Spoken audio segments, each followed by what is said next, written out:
Namaste everyone and welcome to the Spake Satguru Sivananda. We are here today with another new quote. Nana is going to elaborate on that and explain the meaning of it. There we go. I'm going to share the quote. Apply your Jnana only to yourself, not on others. The average man judges anybody from his point of view. On the other hand, the Jnani looks at all from their point of view. He is available to all, but does not interfere with anyone. Over to you, Nana. Namaste. Om Sri Gurubhyo Namaha. As we have been seeing for the last 10 or 15 episodes, that each one is connected to the other. So this quote also is connected to what we have been discussing earlier. For example, in this quote, we are introduced with the concept of Jnani. As we have seen God and Guru, and now we are coming to Jnani. We have seen that Guru, God and Guru they have a little difference between them, but we thought that these two are not different to each other, but they are two sides of the same coin.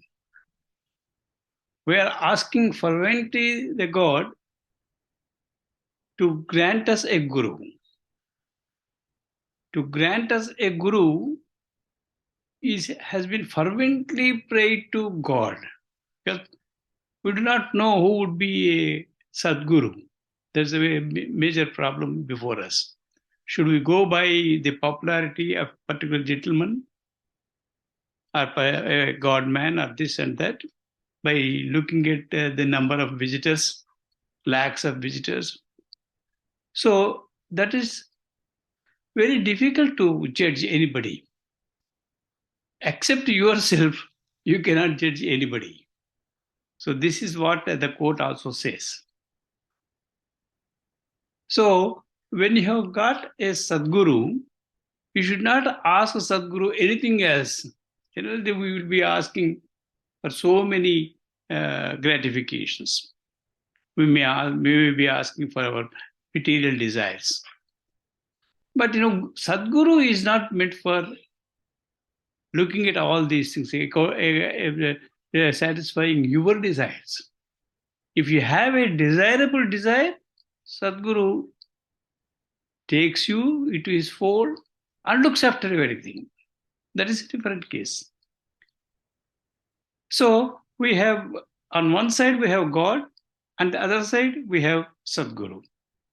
God gives whatever you ask, whatever in quotes, whatever you ask. But when does he give? When you ask him fervently. That's also quotes, fervently. So God gives anything, whether it is useful to you or not useful to you, or harmful to you, or anything, anyway, even if it is harmful. Whatever you ask, he has given. But Guru doesn't give like that. Guru gives only what is desirable to you, what is according to your shreyas, your welfare. So this is about God and Sadguru.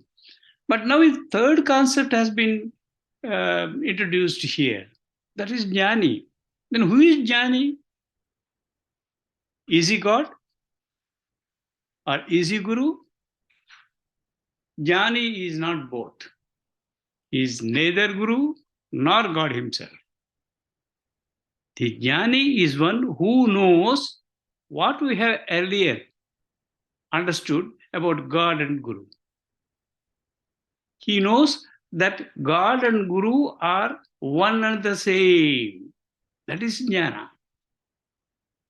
God and Guru are one and the same, and the texture of God, what kind of characteristics he has, whether he has any characteristics, whether he has no attributes or no characteristics. So that also Jnani knows. Jnani knows the nature of God, the forms of God, the essence of God, and also how he takes the form of a guru to help us to go up. So Jnani is one who knows this. That is Jnana. But here in the same quote we have in the first instance itself. So your Jnana, we said, your Jnana means here, this is not that Jnana. This Jnana is a popularly known word, we are usually commonly using this word. Jnana means knowledge. Here this is knowledge. But the knowledge of Jnani is different. Jnani's knowledge is that knowledge. That is the wisdom, the supreme knowledge. So that Jnana is with capital J. You can identify it as capital J. And this Jnana is small letter j. So here, a Jnani is the one who knows the working of Brahmanda, who knows the essence of God, who knows the working of God, who knows the concept of Guru, who knows the purpose of a Guru to a sadhak. So all these things he has full knowledge. So that is Jnani. This is wonderful. We are having. So these Jnanis, they are different from the other great men or great souls, whom we daily will be hearing about and then looking at them. This Jnani is the one who does not appear to be a Jnani, a special soul. He is just like you and I, a common man. He doesn't show up himself. He doesn't introduce himself that he is a Jnani. We have one beautiful example from Puranas and then Itihasas. There was this Vasishtha, sage Vasishtha, has been there in many what you call the stories relating to the many generations of kings. Maybe Vasishtha may be a what you call a hereditary name for all those who came in that family, might be known as Vasishthas. We don't know. But Vasishtha was a Jnani. Vasishtha, I think there was a Janaka king, he is known to be a wonderful king. He is already a Jnani, they say. A Jnani king. So this Jnani king used to have a conference of the great sages every now and then periodically. So in one of his assemblies, he offered that he can give 1,000 cows to anybody who gets up and says that he is Jnani. But the problem is a Jnani cannot show up himself. A Jnani cannot say that he is a Jnani. He cannot announce that. So nobody got up. Then this sage Vasishtha got up.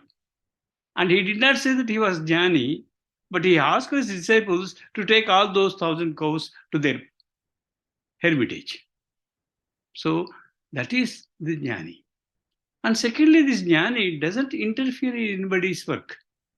He doesn't even think of doing some favors to his bhaktas or devotees. He doesn't accept any bhaktas. He is not looking at their desires and their needs. Jnani is only, he will be watching how the things are taking shape.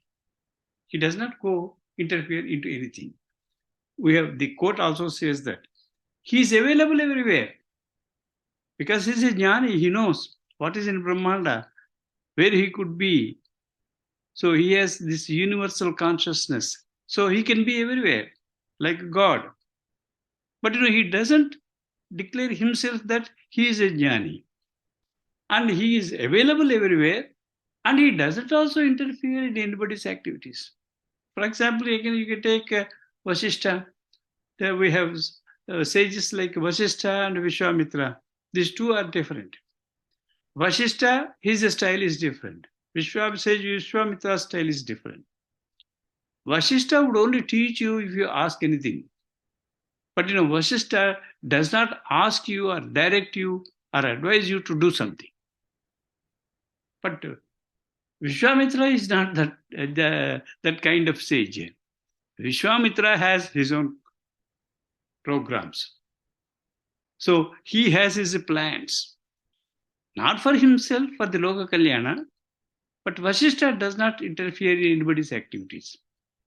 But we have seen that Vishwamitra came to Dasharatha and requested the boy Rama to be sent with him. So this is how Vishwamitra can interfere in any activity for the sake of good. But Vasishtha was already, Vasishtha not know about this? Vasishtha knows everything what is going on, what is going out, and what is going to come. But he did not interfere in anything. He did not prepare anybody to face the situation because he is a Jnani. He looks like a Jnani. Even if Dasharatha wanted to have a son as a heir, as his heir, Vishwamitra could have given a boon. It was not a difficult thing for them. He could have granted a boon, and Dasharatha could have a son. But Vasishtha was his guru also for Dasharatha. He was in the court of Dasharatha for several years. Almost for all Ikshvaku kings, right from Dilipa and Raghu and all that, it is only Vasishtha was their guru. But even Dilipa was not given any boon like that. He was also asked to serve cows. Like that, Dasharatha was also not granted any boon by Vasishtha, sage Vasishtha. But he said, so if you are so much interested in that, why don't you do some yajna? A putra kameshti, a yajna is something like that. You can do the yajna and get it. So this is how he has asked him to do a karma for that and get the result of that karma. So Vasishtha has not interfered. He has not given from his pocket anything, any boon. But Vishwamitra is not like that. Vishwamitra took Rama with him. And he taught him. He is a real guru to Rama.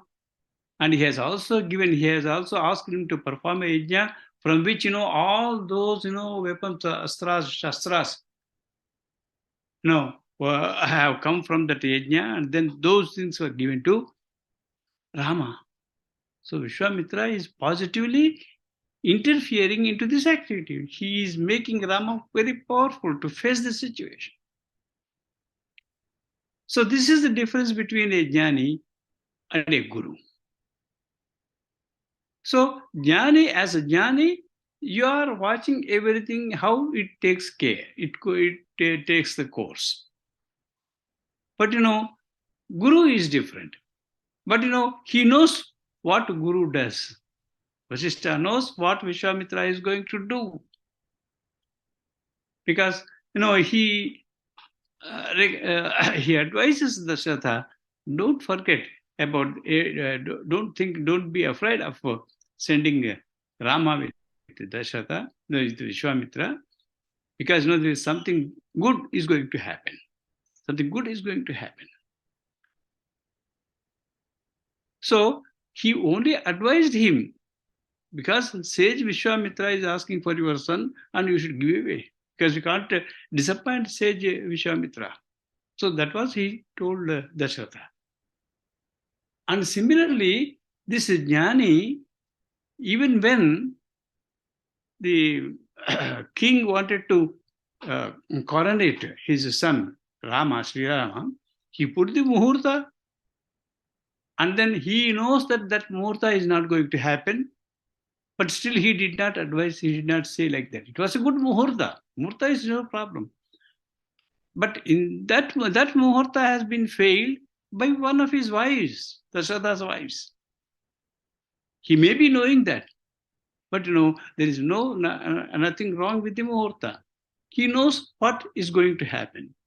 That had to happen because that also he knows that Rama should go to forest to kill the Rakshasas and finally the Ravana. So these things are all known to a Jnani. A Jnani has all the knowledge of what is going on today, tomorrow, or what had happened yesterday. He is a Trikalajna. Jnani is a Trikalajna. How can one be a Trikalajna? This is one thing, wonderful thing. Suppose, if you leave your body status and then go up, if you are above your body, out of body experience, how people say. If you go out of body, then from there you can look around and everything is known to you. What yesterday or today or tomorrow. So most of the sages now, all the munis, ancient sages were Trikalajnas. They know what is going to happen, how it is going to happen, what somebody does what. So they are all Trikalajnas. Jnani is also a Trikalajna. So he is not worried about what is going on sometime later. Everything, is in the plan. That's why they say the whole world goes on with a divine plan. There is a plan in it. And that plan is known to Jnani. That is why, because we may find so many great souls, great men throughout, but we do not know who is what and what is what. But here there is a caution here. The problem is with the ordinary man and Jnani is that an ordinary man always looks at others, other events, other things with the knowledge which he had acquired, which he had experienced. So his jnana is a limited jnana. His knowledge is a limited jnana to his experience, to his understanding, to his known things. So you look at the whole world with your perspective, your own perspective. Because you will be talking so many things to others, but you do not know what they are feeling, what they are thinking, how they are receiving it. But you think, you take a judgment by yourself. Oh, he's a good man, he's a bad man, or he's this or that. This action is very bad and that action. You start judging everything, every man, every event, everything. That is the common man's job. So he does everything from his perspective. He understands others. He judges us. We always, we're rushing ourselves to judge somebody, judge some action. No, was not supposed to do this at that time. But what was 1944? What was 1957? 1947? What kind of things were going on? We do not know. But from this point of view, you start judging them. So what kind of things were going on at that time? That you are judging only after 100 years, after 70 years, after 50 years. So this is the problem with an individual. Individual with his experience, with his information, with his knowledge, he tries to judge everyone, every action, everything. But Jnani, because he knows all the times, he knows everything, even including the working of Brahmanda. He knows the essence of God. So then he cannot rush, he won't rush to judge anybody. Jnani doesn't judge anybody because he knows everyone, his mind and his thinking and his action. So we have a beautiful thing here. Man looks from his perspective, but Jnani looks from the perspectives of others. What you are going to tell, he knows. What you are going to judge, he knows. What are your information, sources of information, he knows. So if he judges from the viewpoint of those people who are before him. So he doesn't have any judgment because he doesn't hold any opinion about anything, anybody. Jnani doesn't hold any opinion. He doesn't judge from his side.